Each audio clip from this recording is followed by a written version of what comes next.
Yeah, you take a look at something like our electronics, which are super important to us. They always have been. I was looking back at season 1, and we were actually running an LCX 104C. So we actually had color units, which was kind of a cool deal, helped us pick out fish better. But I think as units evolved over time, the biggest difference I saw, we started to be able to not only see just down below the boat with traditional sonar, we picked up things like structure scans so we could look off to the side. We picked up down scans so we could look down and see more detail, so we could see in weeds and see in trees and things like that. We even picked up things like now Live Sight, which allows us to actually see a live picture of what's happening down there out up to the side. So I can even hook up my underwater camera to my unit now and see it right on my display. So obviously with more information, we had to go to bigger screens. We're all the way up to 16-inch screens now.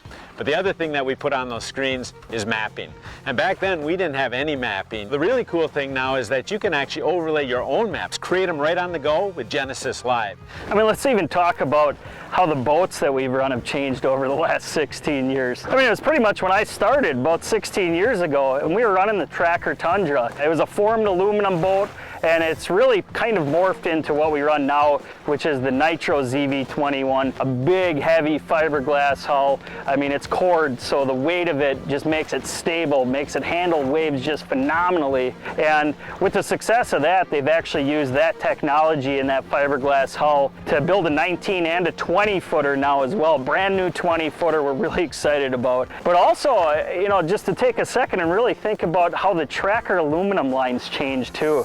With the robotic welding, I mean, just the formation of the hulls is so precise, makes them super strong. You can take some of these bigger 18, 19-foot targas now and run them in the Great Lakes at times as well too. So just the way it's changed, and that ZV21 Nitro we run now is just one bad to the bone hull. Speaking of bad to the bone, we've been lucky to run Mercury engines for the whole time that we've had the show. We started out with Optimax 2-strokes, and then the supercharged Verado came on the scene. State-of-the-art engine. We're still running those Verados. We started with 275s, went to 300s, 350s, and next year we're going to be running the 400 Verado on our ZV21s. During this time, in fact, in the last year or 2 years, Mercury came out with a brand new class of 4-strokes.